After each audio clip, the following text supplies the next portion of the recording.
Nah, ada lagi uraian dari Imam Ghazali, cirinya orang yang mencintai juga adalah mencintai yang dicintai oleh Allah.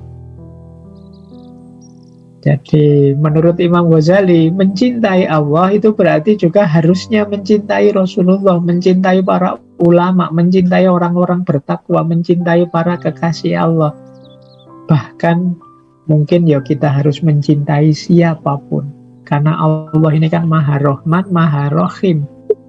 Dia mencintai semua makhluknya. Kalau rumusnya adalah mencintai Allah berarti mencintai yang dicintai Allah, berarti ya memang kita dituntut untuk hidup dalam cinta kasih, untuk hidup dalam cinta. Itulah mengapa mungkin belakangan kita sering dengar, mari kita hidupkan Islam yang rahmatan lil alamin. Makna rahmatan lil alamin itu kan rahmat, rahman, rahim, itu kan hakikatnya cinta yang meluap-luap mendalam.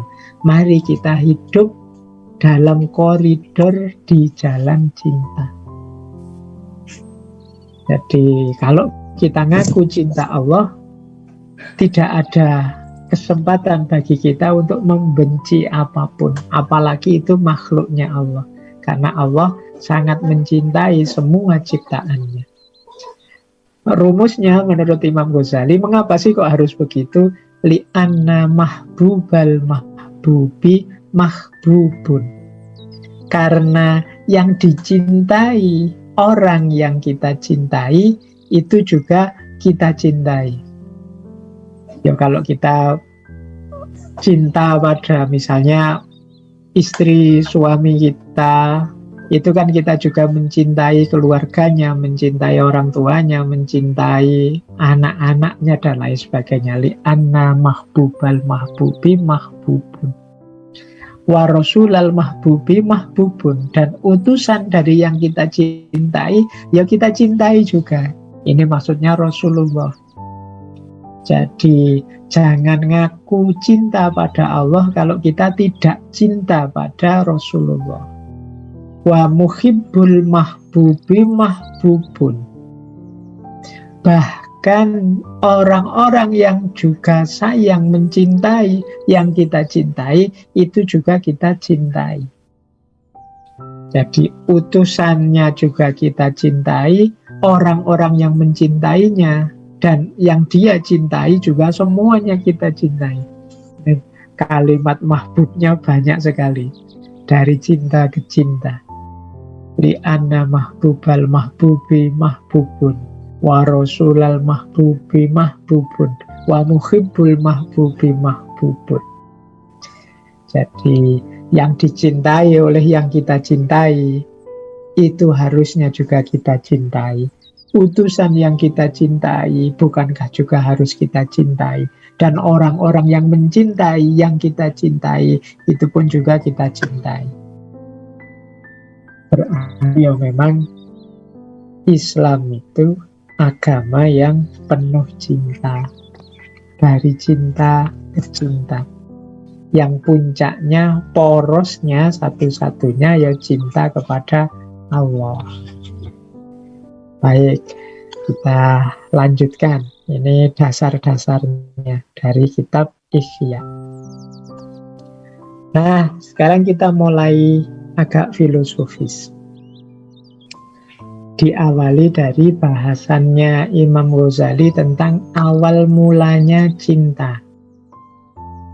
Yang pertama kata Imam Ghazali, orang itu tidak mungkin mencintai sesuatu kecuali apa yang dia sudah kenal, apa yang dia sudah ketahui.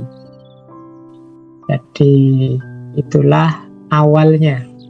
Jadi orang tidak mungkin mencintai tanpa tahu. Ya kalau pepatahnya tak kenal maka tak sayang. Ya bagaimana bisa sayang kalau tidak kenal?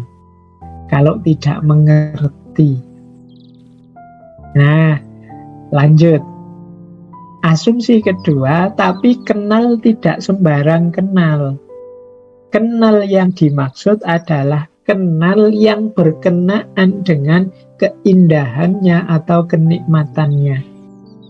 Sebagaimana kenalnya telinga kalau ada lagu-lagu yang merdu, atau kenalnya hidung pada bebauan yang harum, atau kenalnya mata pada lingkungan alam yang indah. Jadi awal lahirnya cinta itu kenal, tapi bukan kenal sembarang kenal.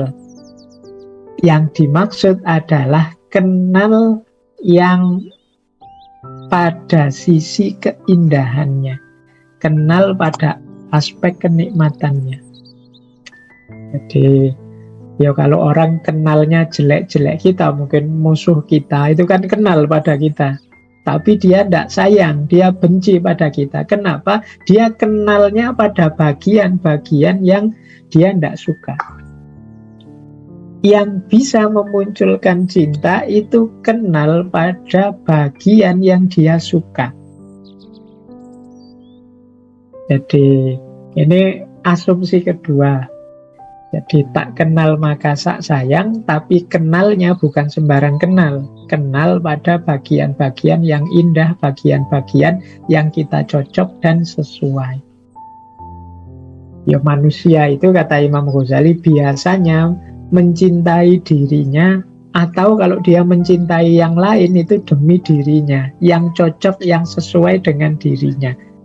Maka kalau dia mengenali sesuatu kok dia merasa tidak cocok, tidak nyaman, merasa tidak indah, tidak sesuai dengan seleranya, biasanya ini tidak akan tumbuh jadi cinta. Yang bisa menumbuhkan cinta itu ya ketika kita mengenali hal-hal yang indah berkenaan dengan sesuatu. Jadi rumus awalnya ini. Terus dilanjutkan.